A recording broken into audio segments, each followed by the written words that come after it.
Hello. Today's topic is History of Sign Language Part 4.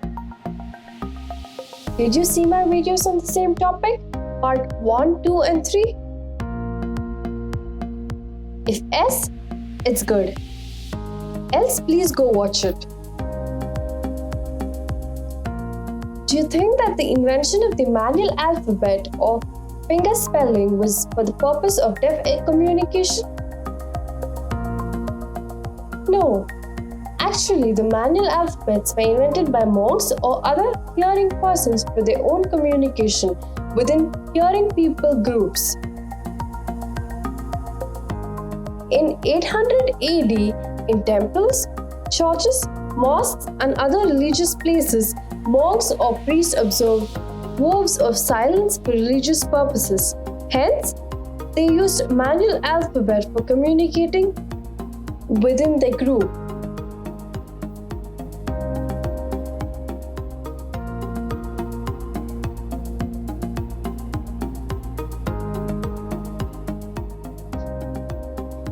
Nurses or monks observed silence while administering to the ill patients, and hence they used finger spelling for communication.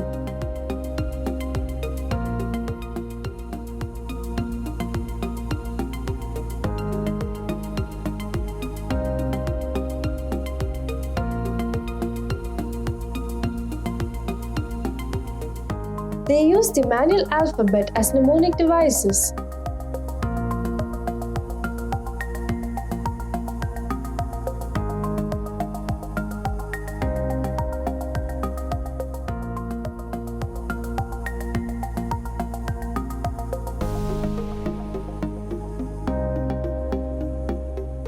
They also may have been used as ciphers for secret communication.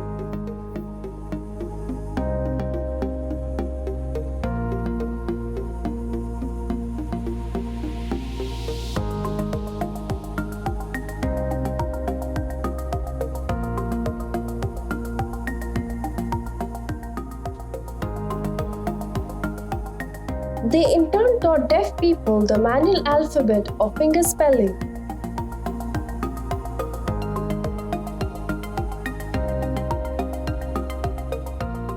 In early 1500 AD, there was existence of sign language within deaf communities in England.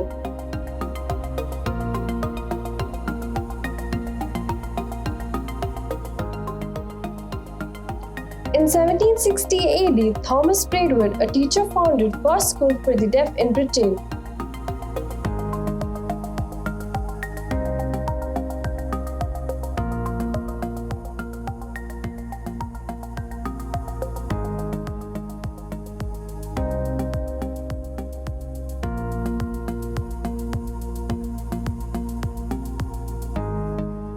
He also developed British Sign Language.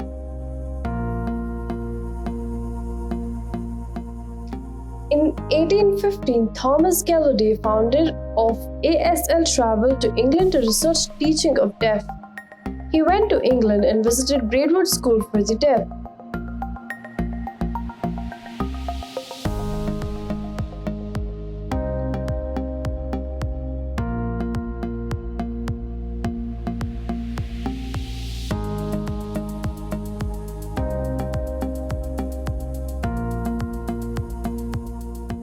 But the school refused to give Gallaudet teaching methods. So, he left England and went to France and learned teaching methods from them.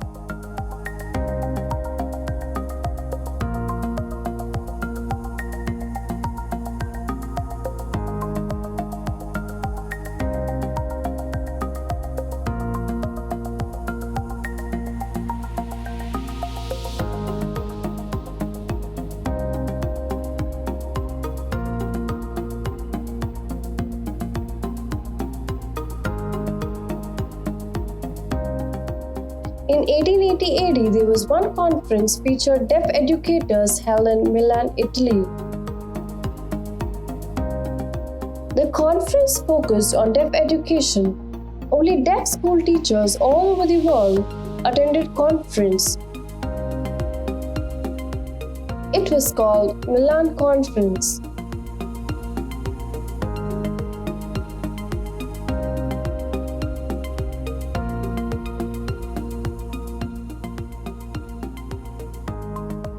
The conference was planned and organized by a committee known as the Paris Society.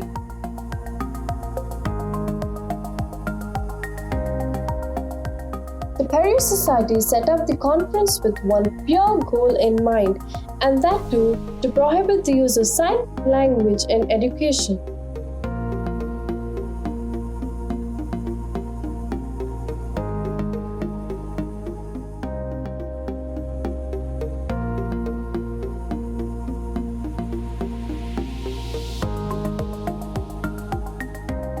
They were able to carefully select the invitees, supporting OLS success and giving negative reactions to those supporting sign language. Even more shocking was that out of 164 delegates, 160 delegates supported oralism and 4 delegates supported sign language.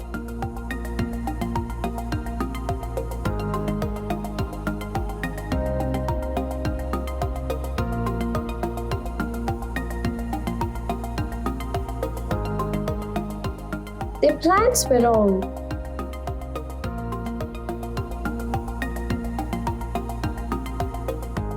Gallery supporter of sign language and Alexander Bell supporter of oralism attended the conference.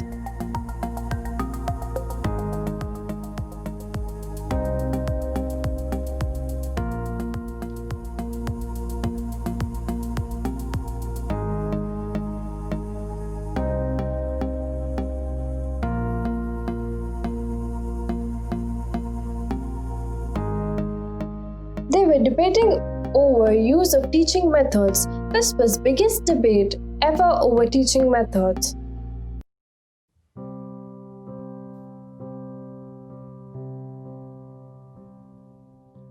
In the conference, OLS raised 4 important points in the discussion.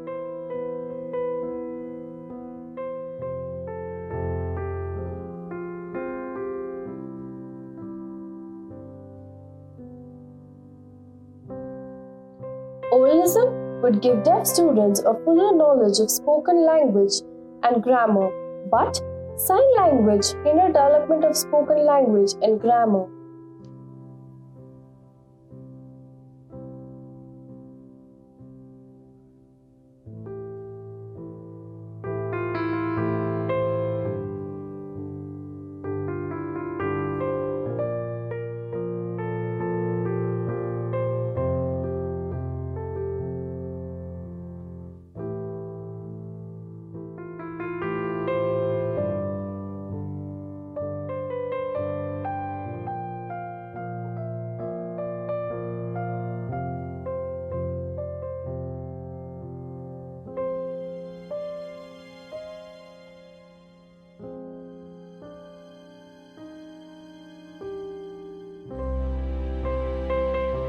The second point is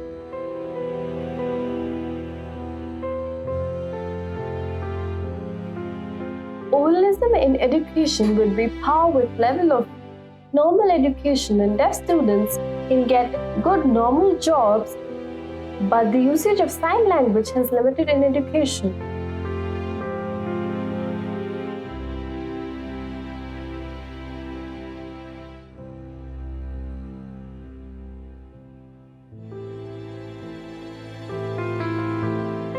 Oralism helps deaf to socialize with normal person in group, and sign language may make deaf people to socialize with only deaf people.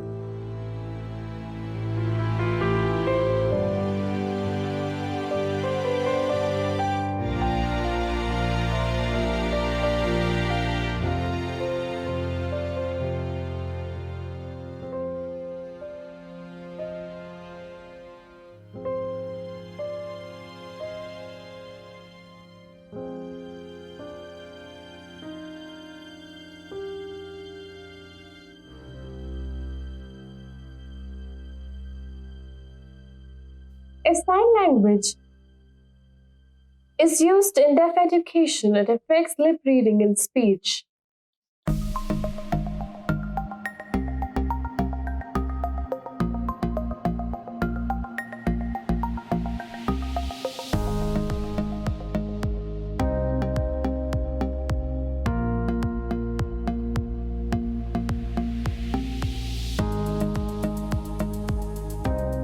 Some delegates supporting sign language raised points, but they were rejected by the conference.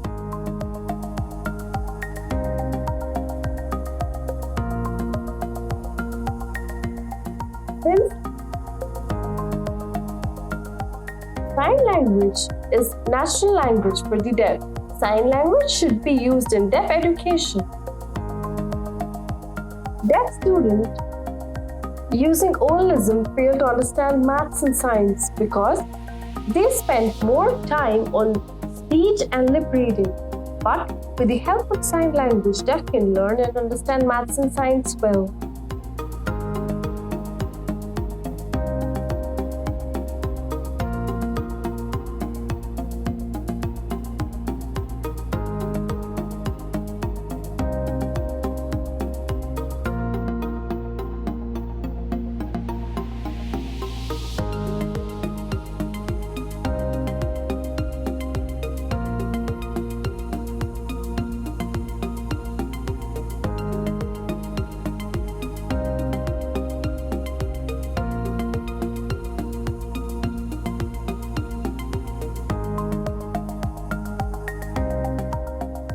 Delegates casted votes on oralism or sign language.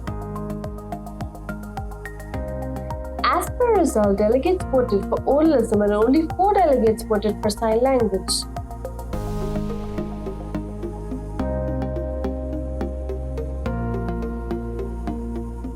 All delegates signed on declaration and passed resolution declaring that sign language was banned in deaf education and oralism was preferred.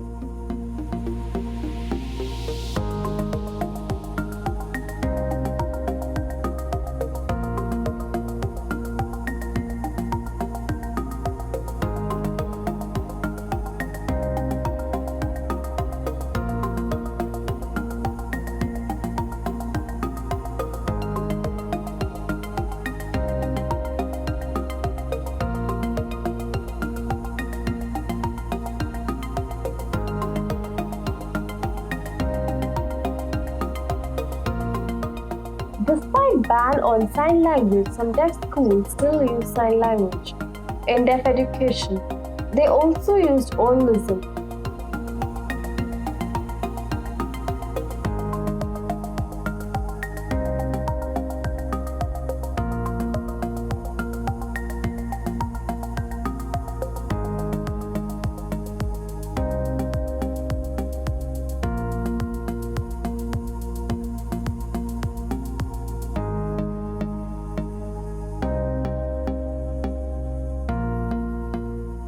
Gallery University and National Association for the Deaf, the USA preserved the use of sign language. In 2010, there was 21st International Congress on Deaf Education in Vancouver, Canada.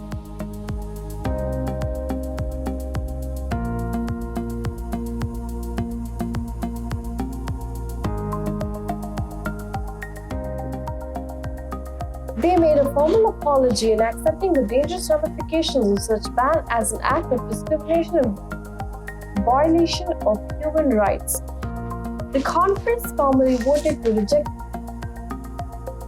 all of the 1880 Milan Conference resolution.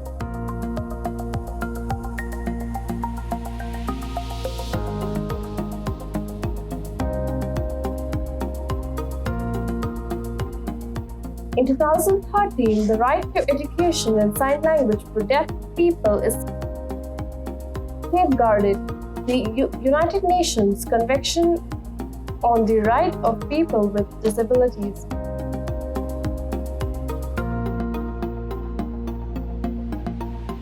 Under this treaty, government have an obligation to facilitate the learning of sign language and promote the linguistic identity of the deaf community.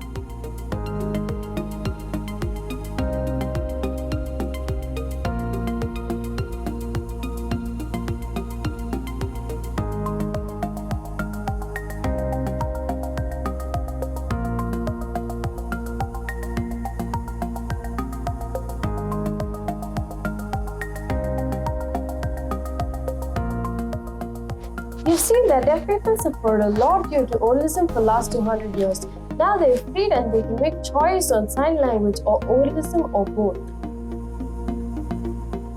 Now, I conclude this topic on history of sign language. I will tell you next topic on history of India and deaf education in India.